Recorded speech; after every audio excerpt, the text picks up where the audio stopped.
said that there are a couple of exceptions to the rule regarding the helping or the linking verb. Now let us see these examples of tag questions, and let's see the common between these examples and the previous ones that I gave. Before continuing the video, one of the sentences is considered as wrong. So I wrote one of the tag questions in the wrong way. Try to find out the wrong answer yourself. Now, you played well yesterday, come on, didn't you? Sally and I paint well, come on, don't we? 3. Sam doesn't have a phone, does he? 4. She has 4 books, come on, don't she? And 5. I have practiced well, come on, haven't I? So here, first of all, as the previous examples, all the examples here have something in common, which is the come. So, step number 1, again, the 5 fingers, the high 5. Step number 1 is to put a comma. We actually did that.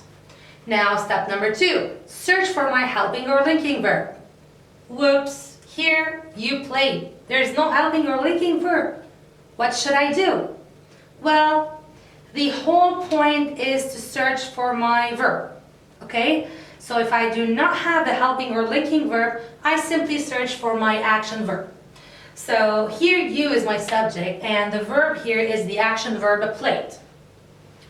Now, when I have action verbs in my sentence, I should stop and think a little bit of my tag question that I'm gonna make. Look, let's see how.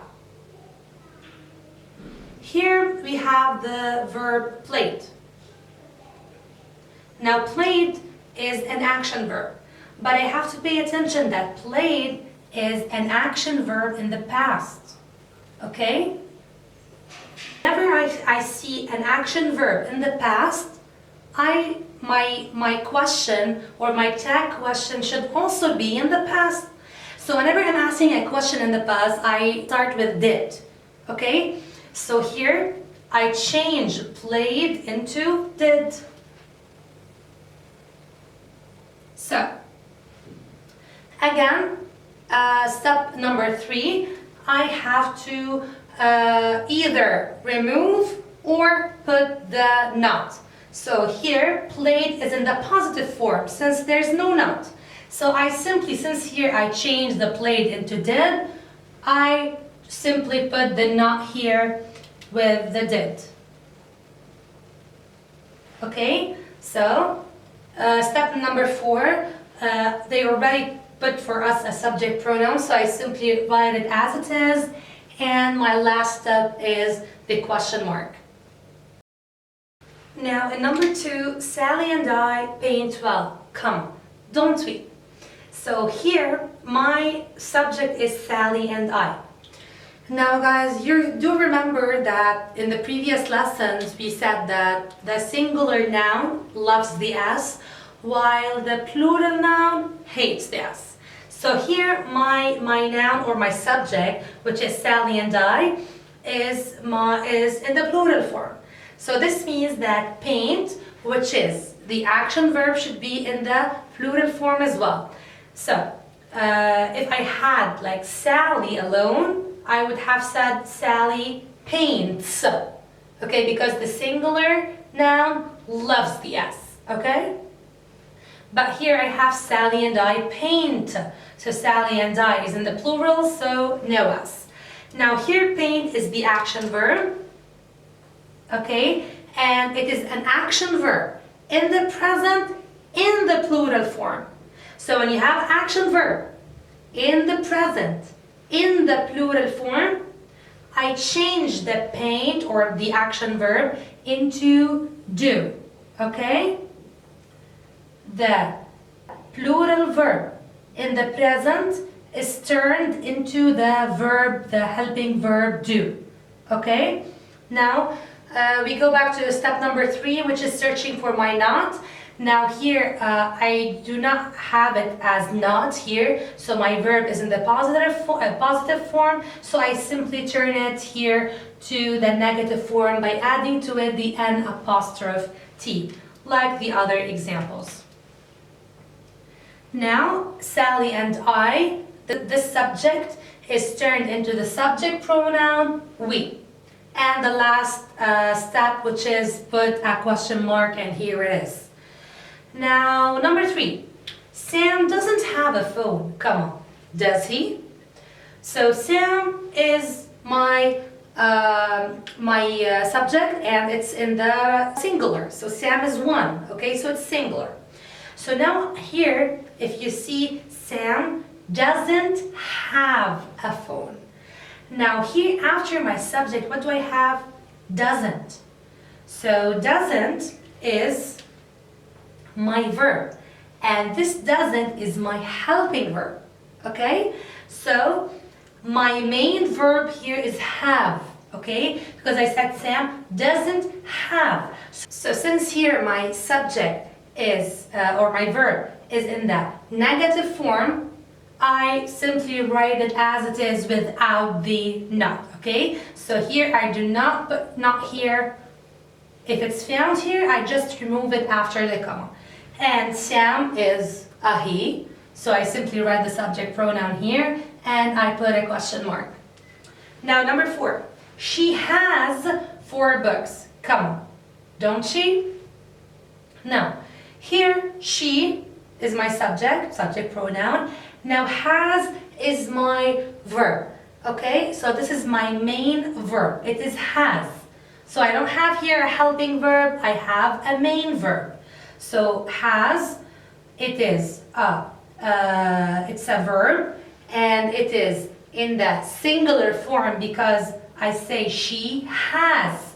But if I had here, let's say they, I would say they have in the plural. But here I have she has. So the singular, which is she, loves the S. Remember, the singular loves the S. So she has 4 books. Now, since has is my main verb here, I do not have a helping verb. I have a main verb here, which is has, and it's in the present, and it's in the singular form. So I transform the has into do.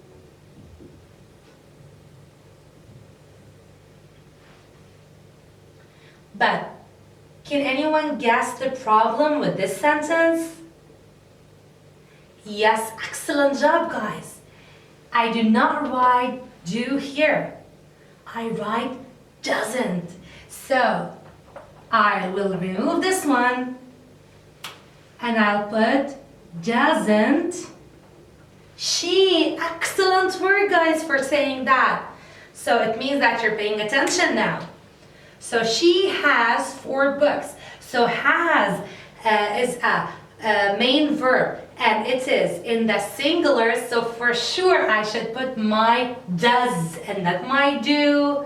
Excellent job, guys. So has becomes does, and here positive form, I change it simply into the negative by adding the N apostrophe T, which is the not. And here again we have she.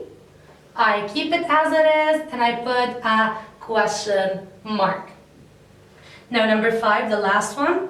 I have practiced 12, comma, haven't I? Now someone will look at me and tell me, whoa, what happened here? Here, I did not write have. I wrote, like here doesn't have, I wrote it does. And here I have has, I change it into does. So why should I write it here haven't? Why didn't I say don't? Okay? Well, the answer to this question is a bit simple. This is an exception. Why? Because I have practiced. Now have here, guys, is have practiced. Now practice is my action verb. So this makes have here a helping verb. And when my rule clearly says when I have a helping verb, I simply write it after the comma as it is, and on the condition of adding not or not. Okay? So I have a practiced well. Practiced is my action verb. Now have is the helping verb in this case. Okay? So have here is the helping verb. So since have here is the helping verb, so I should write it as it is. So here, as you can see, and here it is in the positive form, so I change it into the negative form by adding an apostrophe T. And when I have I simply write it as it is here, and the last step is adding the question mark. So here have is the helping verb, that's why I wrote it as it is, but here has is the main verb, okay? It's the main verb. And when it is the main verb in my sentence, I have to change it into do in the present plural, does in the present singular, and lastly did in the past. So did, I don't care if it's in the, like if it's singular or plural, whenever you have the past, I simply substitute my verb with did, with the helping verb did. Because this is how we ask a question in the past, by adding did. Or this is how we ask question in the present singular, by adding does. I say does she, I never say do she. And here do, I say do they, I never say does they. It would be completely wrong. So this is the explanation of the tag a question. Now let me clean up the board a little bit and let me write for you all the rules all together. So here guys, I summarized for you the steps of making a tag question. So the first step is to actually put a comma, as we said. Step number 2 is to search for the helping verb or linking verb. If it's the one found in the sentence, it's fine. So whenever you find your helping or linking verb, directly write it after the comma. So if I do not have a helping or a linking verb, then I have to search for my main verb. Okay? So here, if the verb is in the past, I simply replace it with did after the comma. If the verb is in the present but in the singular form, like he, she, it, you replace this verb with does. Or if it's in the present plural, like we, you, they, we replace this verb with do. Okay guys? So this is step number 2. Step number 3, you have to remove or put not. Okay, so it depends. Here, if I have not after the comma, no not. If I no not before the comma, after the comma, I put a not. Okay guys? Or the an apostrophe T, okay? We call it again the abbreviation of the word not. Now number 4, we have to change your subject into a subject pronoun. So any subject you have, even if it has a lot of adjectives with it, I don't care about the adjectives here in this lesson. So if it's only like a person and I, so I say we. If I'm talking about 2 people or more, I say they. If I'm talking about myself, I say I, and so on. And of course, if in the main sentence there is a subject pronoun, so your job is easy. You just like just go and put it after the comma. Okay, you simply copy it after the comma. And the very last step, and it is put a question mark. Okay, do not forget this important step. It is put a question mark. Okay, guys, and this would be the end of our tag a question lesson. Now have a nice day, and I hope that you liked this explanation. So please subscribe to my channel and click the like button. Thank you so much.